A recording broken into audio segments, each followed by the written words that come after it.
Bonjour à tous et bienvenue. En Côte d'Ivoire, le système de numérotation est arrivé à saturation pour 25 millions d'habitants. Depuis le 31 janvier, la numérotation téléphonique est passée de 8 à 10 chiffres pour les lignes fixes et le mobile.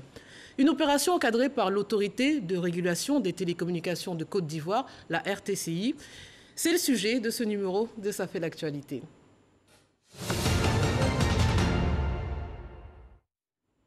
Depuis 72 heures, les numéros de téléphone ivoiriens sont donc passés de 8 à 10 chiffres. Désormais, 10 milliards de numéros sont disponibles avec le nouveau plan d'exploitation mobile. Afin de faciliter cette conversion, plusieurs applications ont vu le jour. Mais qu'en est-il de leur efficacité? Comment la RTCI s'organise et supervise les opérations? Pour en parler, je reçois le directeur général de l'Autorité de régulation des télécommunications de Côte d'Ivoire, M. Bilé Diéméléou. Bonjour et bienvenue. Bonjour, bonjour. Alors, monsieur le directeur général, est-ce que le changement du plan national de numérotation prévu donc, dans la nuit du 30 au 31 janvier dernier est effectif sur l'intégralité du territoire national? Il est vraiment effectif, ce basculement. La preuve, vous téléphonez depuis cette date-là à 10 chiffres, vous composez 10 chiffres et vous recevez aussi des appels de la Côte d'Ivoire à 10 chiffres. C'est vraiment effectif. Alors, pour éviter de grosses perturbations, vous avez permis aux opérateurs de faire cohabiter les numéros à 8 et 10 chiffres jusqu'au 28 février 2021. Très concrètement, est-ce que les usagers peuvent actuellement communiquer avec les numéros à 8 chiffres? Tout à fait. Avant de venir, j'ai appelé quelqu'un à 8 chiffres pour ne pas vous raconter des histoires. Ça marche bien à 8 chiffres. Vous avez d'abord une tonalité d'attente qui vous passe un message pour dire que notre plan de numérotation est passé à 10 chiffres et qu'il faut que vous composez désormais les 10 chiffres avec bien sûr les différents préfixes. Et puis après quoi, votre appel, il y a un petit silence, mais il aboutit. Il aboutit à 8 chiffres aussi. C'est une demande faite par les opérateurs que nous avons acceptée parce que tout le monde n'a pas cette facilité de pouvoir composer 10 chiffres. Cela peut arriver, mais nous avons accordé parce que ça permet de faire toujours du trafic, d'assurer le trafic et de permettre aussi, bien sûr, aux opérateurs de continuer leur business. Alors, mais est-ce qu'on peut joindre aussi depuis l'étranger un numéro ivoirien sans composer les préfixes?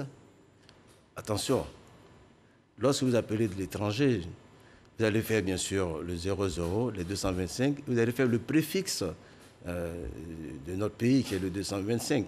Pardon, vous allez faire le 225 et vous allez faire donc le préfixe de l'opérateur. Donc pour Orange, c'est 07 avec les 8 numéros que vous avez. Pour MTN, c'est le 05 avec les 8 numéros que vous aviez. Et pour Move, c'est le 01 avec les 8 numéros que vous aviez. Donc ça fonctionne très bien. Et ça, c'est valable, quelle que soit, j'ai envie de dire, la marque de téléphone, que ce soit un téléphone plutôt moderne ou pas, ça ne change rien. Bien sûr, ça ne change pas. C'est le système d'exploitation, c'est donc la fin, c'est l'utilisation. Il faut pouvoir transmettre sa communication et recevoir. Donc ça ne change pas. Alors, le plan de numérotation précédent était donc formé de 8 chiffres et avait une réserve de 3 millions de numéros. Et en vue d'accroître cette capacité pour les opérateurs de téléphonie, on a basculé à des chiffres. Que gagnent finalement les abonnés avec cette opération? D'abord, avant de vous répondre, je voudrais vous dire que le plan à 8 chiffres était de 100 millions de numéros qui étaient disponibles. Et celui que nous avons utilisé maintenant, qui est passé à 10 chiffres, est de 10 milliards de numéros. Voilà ce qui est mis à la disposition des consommateurs ivoiriens. Mais n'oublions pas que cela a été fait pour pouvoir résoudre un certain nombre de problèmes. Premièrement, il fallait passer à 10 chiffres parce que notre plan actuel est saturé. Notre plan précédent, à 8 chiffres, était saturé. Nous avons commencé à utiliser des préfixes qui n'étaient plus les préfixes habituels.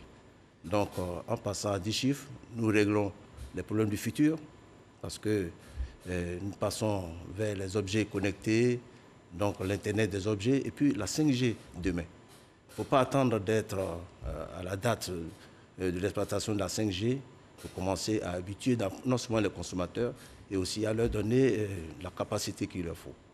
Mais justement, la 5G, parlons-en, qui permet une meilleure, on va dire, de surfer plus facilement sur Internet, d'avoir une connexion plus rapide, de développer la télémédecine, la ville intelligente, comme on dit, les objets intelligents, vous venez d'en parler. Mais quand on est conscient que, notamment en Côte d'Ivoire et en Afrique de manière générale, on a des défaillances, des insuffisances, ce ne serait qu'au niveau des infrastructures, parfois de base. Alors comment comprendre cette anticipation quasi futuriste? Nous sommes dans l'économie numérique. L'économie numérique avance et c'est pour résoudre aussi les problèmes avec une certaine célérité. Nous sommes dans l'ère de l'homo telephonicus. C'est-à-dire l'ère où l'homme ne peut plus se passer du téléphone pour vivre. Notre économie passe par aussi l'économie numérique. Tout avance, c'est avec une certaine célérité. Et si vous ne vous adaptez pas, et que vous restez scotché, vous allez prendre du retard. La Côte d'Ivoire avance et nous n'entendons pas être en retard sur le développement. Je vous donne un exemple. Vous avez aujourd'hui des villes connectées, comme on dit. Vous avez des stations de traitement de déchets qui sont connectés. Alors, avec la 5G, nous allons voir plus que tout cela. Donc, votre poubelle est pleine. Vous n'avez pas besoin de passer avec votre voiture pour vous rendre compte. Déjà, depuis le centre de traitement, vous savez que la poubelle qui se trouve à tel carrefour commence à déranger. Il faut donc aller vider, ainsi de suite, et remplacer. Donc, avec les objets connectés, c'est un monde nouveau. Et je pense que la Côte d'Ivoire a bien fait de passer à cette capacité. Mais des faiblesses subsistent dans certains protocoles hérités de la 4G et de la 3G. Déjà, est-ce que le niveau de sécurité de la 5G sera-t-il à la hauteur des enjeux? Parce que là, c'est vraiment tout notre quotidien qui sera connecté. Mais rassurez-vous que d'abord, la RTCI, c'est l'autorité de protection des données à caractère personnel. Et aussi, c'est cette autorité qui s'occupe de la certification de notre réseau. Donc, toute la qualité est là et la RTCI jouera toujours ce rôle-là. Donc, il ne faut pas s'inquiéter. Nous avons pris des dispositions pour que tout ce qui est qualité soit assuré.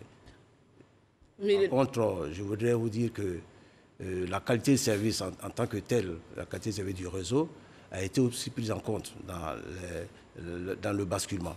Nous avons dû d'abord constater l'état avant, pendant et après. Et nous nous sommes rendus compte qu'au finish, il n'y a pas eu de modification, bien que nous soyons à 10 chiffres. Alors cette opération qui semblait inéluctable au regard des défis, notamment démographiques, mais devait-elle être immédiate? Pourquoi maintenant précisément? Je vous l'ai dit, nous sommes en retard. Vous voyez un peu... Mais les autres pays de la sous-région sont aussi en retard. Et pourtant... Devrais-je faire comme les autres? Non. Ici, c'est la Côte d'Ivoire. Et nous attendons être quand même avant-gardistes. Nous avançons. Vous voyez, et puis avec le leadership de notre président de la République, son Excellence Alassane Ouattara, nous ne pouvons pas nous permettre d'être parmi les derniers, nous devons toujours devant. Et c'est ce que nous faisons depuis 2015. Nous avons constaté que notre parc de numéros s'amenuisait et nous avons mis un carrefour, un rendez-vous. C'est celui-là qui a été d'ailleurs facilité et accordé par une communication en Conseil des ministres, donc autorisé par le chef de l'État. Et nous, avec bien sûr le ministre Sanogo Mamadou, nous avons mis en œuvre avec les opérateurs cette grande ambition. Et voilà qu'aujourd'hui, c'est un succès pour nous, c'est un succès. Succès peut-être relatif, nous y viendrons, avec quelques soucis rencontrés par les populations. Mais depuis l'annonce du passage de 8 à 10 chiffres, plusieurs applications de conversion des numéros de téléphone ont vu le jour. Est-ce que ce sont des initiatives privées ou certaines ont été suscitées par la RTCI? Vous savez, les développeurs ont quand même cette ambition de faire connaître leurs produits. Et c'est une initiative libre. Chacun peut faire son développement. On leur a demandé tout simplement de les faire certifier, de les faire voir par la RTCI pour voir si cela ne va pas créer des désagréments, d'autres désagréments, perte de données et autres. Mais nous avons fait une consultation, nous avons apprécié les produits de ces développeurs et ils étaient donc possible de les utiliser et c'est pourquoi ils l'ont fait. On ne peut pas conseiller un produit par rapport à un autre, mais tout dépend bien sûr du consommateur, c'est à lui de faire son choix. Pour laisser la concurrence se faire, mais quelles sont les applications que peuvent utiliser les populations sans risquer de perdre leur contact? Est-ce que vous avez une liste peut-être accessible sur votre site? Est-ce que je ne veux faire la publicité de personne. Je pense que tous ceux qui ont développé des applications, on les a sur les différents stores, donc ils peuvent les utiliser.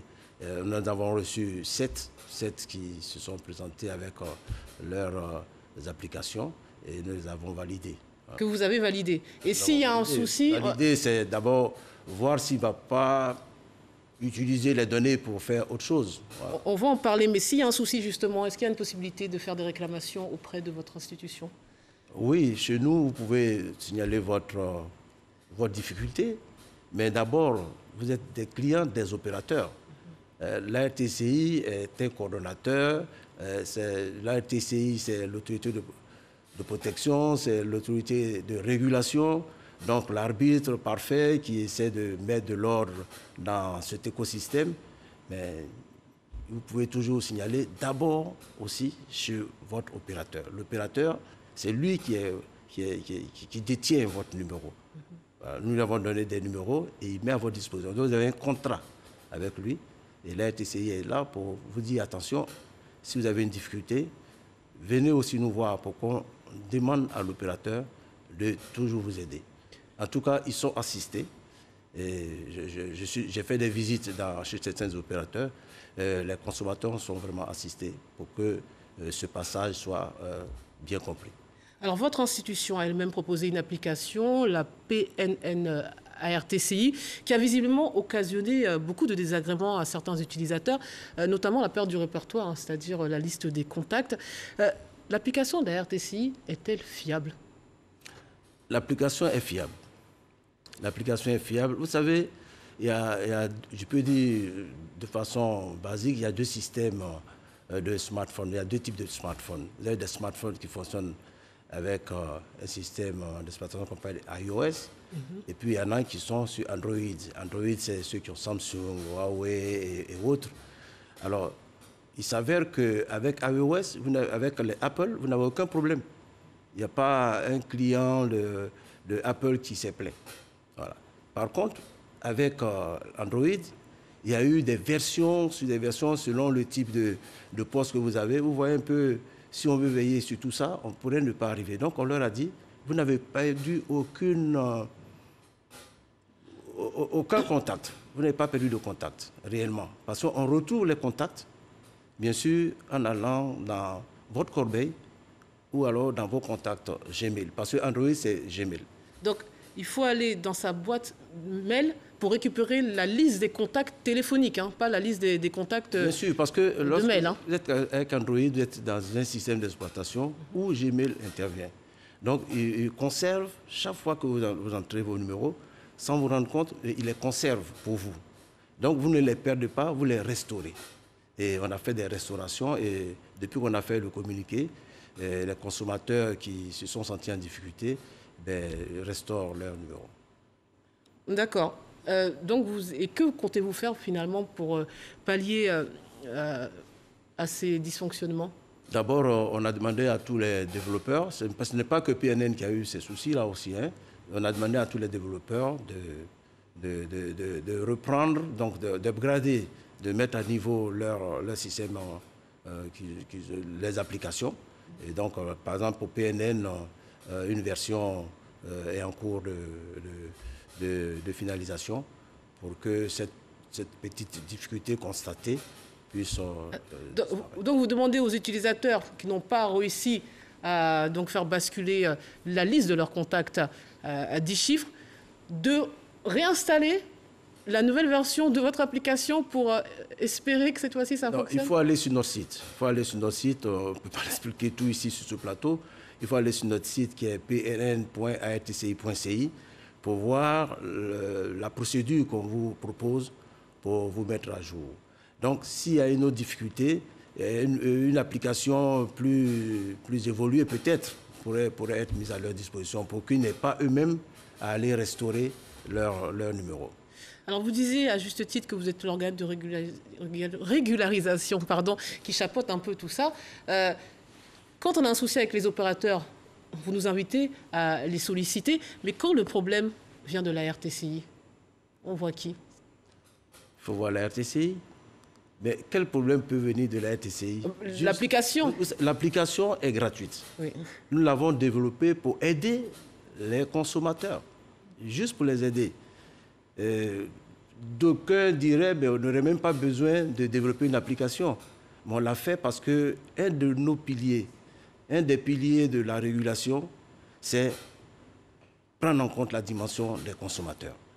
Donc, vous avez le consommateur fait partie de la régulation, l'État fait partie de la régulation et bien sûr, l'opérateur fait partie de la régulation. Donc, dans ce trépied-là, sur ce trépied, il faut être un équilibriste. Donc, nous apportons le soutien.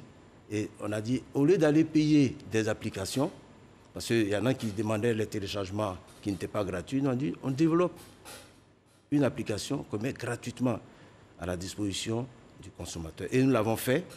Je pense qu'il y a des fortunes diverses, mais il faut comprendre que l'objectif, c'est d'apporter assistance aux consommateurs.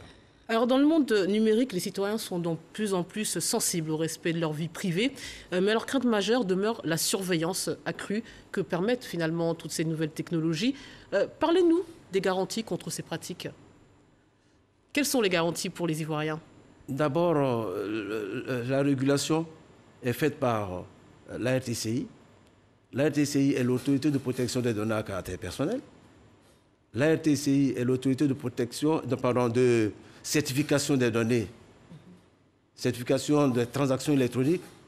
Alors, avec toutes ces activités, toutes ces missions qui nous sont confiées, mais vous êtes sûr que la RTCI vous apporte depuis plusieurs années ce qu'il vous faut pour être dans le confort de l'écosystème.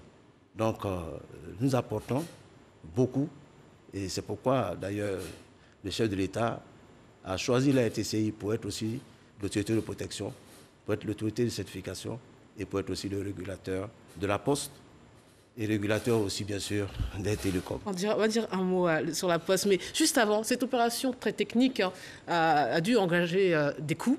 Pouvez-vous nous donner déjà un chiffre et puis surtout nous dire qui a supporté les frais?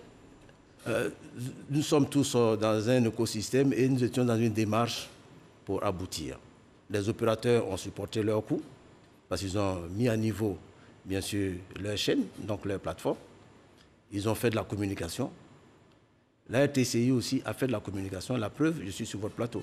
Voilà, pour apporter quelques éclairages aux consommateurs, donc à la population. Voilà un peu ce que ça nous a coûté. Pour la RTCI, ce n'est pas grand-chose. Combien? Et pour les populations, rien? Non, je ne peux pas le dire sur le plateau. Je pense que c'est confidentiel? Pour les opérateurs, moi, nous n'avons pas dépassé plus de 60 millions. Tous les opérateurs réunis ou partent? Je n'ai pas leur coût. D'accord. Et les consommateurs, les populations n'ont pas payé quoi que ce soit? Avez-vous payé quelque chose? Non. Pour l'instant, non. Voilà, mais vous ne payerez rien. Les consommateurs n'avaient rien à payer dès le départ et ils ne payeront rien. Alors pour finir, monsieur le directeur général, depuis le début de l'année, votre institution a quand même été au centre de l'actualité suite à plusieurs décisions. On a vu pendant plusieurs jours des informations relayées sur diverses plateformes numériques qui ont fait état de l'interdiction par la RTCI du bonus octroyé aux consommateurs par les opérateurs de téléphonie. Qu'en est-il exactement et qu'est-ce qui justifie une telle décision? Ah, les bonus. Vous voyez, madame, nous avons fait une réunion, une rencontre avec tous ceux qui sont dans l'écosystème postal, donc qui font du transport de courrier, marchandises et autres. Ça, c'est le bonus, hein. Là, on parle je suis sur le bonus, mais je suis régulateur de la Poste aussi. Mais c'est une affaire postale aussi. D'accord. Donc, nous avons donné une information générale à tous ceux qui étaient présents, dont les grands postiers. Et eux, ils sont venus parce qu'ils font aussi du transport soit de nourriture et autres. Et nous avons donné des informations dont ces fameux 5 millions qui sont payés par d'autres personnes. Et ils ont cru qu'ils faisaient partie de cette partie de personnes qui doivent payer les 5 millions. alors qu'il y a plusieurs régimes. Mais j'entends bien, mais là vous répondez, ça allait être en plus ma dernière question, vous parlez de la problématique des acteurs postaux, ceux qu'on appelle les livreurs urbains. Moi je vous parlais des bonus téléphoniques, des opérateurs de téléphonie. Sur les bonus, effectivement, il y a eu un petit souci aussi avec les consommateurs, parce que disons qu'on leur faisait des bonus, les opérateurs leur faisaient des bonus, alors que nous sommes là pour encadrer aussi les prix. Je vais vous donner un exemple. Hein. Lorsque vous allez chez un marchand de télé qui vous vend une télé d'abord et vous dit que ça coûte 100 000 francs, et si vous achetez 100 000 francs, je vous donne 2 télés en bonus, donc un cadeau. Et ensuite, vous allez chez un autre vendeur de télé qui vous dit je vous vends la télé à 25 000 francs, mais j'ai 100 000 francs. Alors 100 000 francs, vous en achetez 4. L'autre côté, vous en achetez 3. Donc, notre analyse du marché a montré qu'effectivement, les bonus n'étaient pas de vrais bonus, parce que ces bonus, vous les perdez. Alors que lorsqu'on le plafonne, on l'a mis à 100%, ben, il y a du gain pour le consommateur, et puis il peut retrouver son bonus, on lui retourne son bonus lorsqu'il est en fin de vie. Et nous avons expliqué cela aux consommateurs, différents consommateurs, et ils ont fini par comprendre. Mais comment comprendre justement que l'organisme qui s'occupe de la régularisation des opérateurs de téléphonie n'ait découvert que là, tardivement, que la population était abusée par ces derniers avec leur système de bonus qui finalement était un leurre? Vous savez, ça fait depuis longtemps qu'on travaille sur cette activité dite de bonus. Ce n'est pas la première fois. Nous l'avons fait plusieurs fois et nous avons fait prendre une décision par le Conseil de régulation. Et la décision, aujourd'hui, porte ses fruits. La décision porte ses fruits et tout le monde y gagne. D'abord, les opérateurs font du revenu, ça leur permettra de faire des investissements, donc de créer des emplois. Pour du revenu, ça veut dire que c'était à perte aussi pour eux? Ah, bien sûr. Ce système de bonus? C'était à perte. Parce qu'en fait, c'était... Je ne veux pas dire un autre mot sur ce plateau, mais ce n'était pas des vrais bonus. Des vrais bonus. Je ne veux pas parler comme un consommateur, mais ce n'était pas vrai. D'accord, donc on était, la population était... Notre rôle, c'est de surveiller le marché, notre rôle, c'est de protéger aussi le consommateur. Nous leur avons signifié cela, que c'est dans leur intérêt de ne pas prendre ce type de bonus. Donc les opérateurs devaient se corriger et ils l'ont fait. Alors ma dernière question portera, vous l'avez anticipé, si j'ose dire, sur une autre décision de la RTCI concernant, c'est pas grave, les acteurs postaux dénommés livreurs urbains. On vous accuse de vouloir les écarter des activités postales à travers des barrières financières. Beaucoup déjà n'ont pas compris votre intervention. Pouvez-vous nous expliquer pourquoi le domaine postal fait partie de votre domaine de compétence, puisqu'on parle de télécommunications? Je dis merci à l'État de Côte d'Ivoire qui a confié l'activité postale, donc la loi postale. Et l'activité postale est régulée. Il y a aussi un régulateur parce qu'il y a plusieurs opérateurs aussi. C'est un écosystème. Ailleurs, c'est un autre régulateur. Mais ici, le chef de l'État a autorisé que, bien sûr, l'autorité de régulation dite des télécommunications régule. Parce que c'est une expertise que nous avons. Régule aussi la Poste. Donc c'est un nouveau domaine de compétence pour votre institution? Oui, depuis quand même, la loi est sortie en 2013. En 2013, d'accord. Nous nous en occupons et assez bien d'ailleurs. Donc quand vous êtes intervenu, vous étiez dans votre droit? Nous étions dans nos droits et il fallait donc mettre aussi de l'ordre. C'est dans leur intérêt en fait, les petits livreurs. C'est dans leur intérêt. Et pourquoi donc? Mais parce que d'abord, c'était pour mieux les encadrer et puis leur laisser faire le business en question et que ça leur rapporte. Mais alors, là encore, on a du mal à comprendre. Vous aviez rencontré les acteurs postaux en décembre 16 décembre. Voilà, mi-décembre 2020. Et ces derniers, vous avez déjà fait part de leur inquiétude avec cette somme de 5 millions de francs CFA qu'ils ont jugé trop élevée. Alors pourquoi avoir maintenu cette tarification après les avoir écoutés? Ils ne sont pas concernés par les 5 millions de francs CFA. Je veux dire qu'il y a plusieurs régimes. Il y a ceux qui ont les licences, il y a ceux qui ont des autorisations et ceux qui ont, bien sûr, qui font des déclarations. On leur a dit de venir nous rencontrer pour déclarer leur activité. Ils ne sont pas concernés. Ils font le last miles. C'est le dernier parcours. Lorsque je ne peux pas faire de publicité. Lorsqu'une société qui vend des bijoux dit, mais allez-y me livrer ça chez Madame Guégué, c'est le dernier parcours. Donc pour nous, le Last Miles n'était pas concerné. Donc ils se sont trompés en pensant que c'est eux qui devaient payer les 5 millions, mais ce n'était pas eux. Et on leur a signifié cela, c'est dommage, peut-être qu'ils continuent d'en parler, mais ce n'est plus d'actualité pour nous, ils ne sont pas concernés. Donc ce sont les grandes sociétés, de livraison qui sont connues de tous les Ivoiriens qui doivent payer cette somme-là et personne d'autre. D'accord, c'est noté. C'est la fin de cette émission, de cet entretien. Merci beaucoup, Monsieur le Directeur Général de la RTCI, d'avoir répondu à toutes nos questions. Merci à vous. Je pense que les auditeurs, les téléspectateurs comprendront enfin que les bonus n'étaient pas de vrais bonus et puis que le basculement a été un succès, qu'ils profitent de ces nouveaux produits parce que le futur s'annonce et la Côte d'Ivoire ne doit pas être en retard. Merci de nous avoir suivis. N'oubliez pas d'utiliser tous les nouveaux frais fixes. Restez sur RTI 1.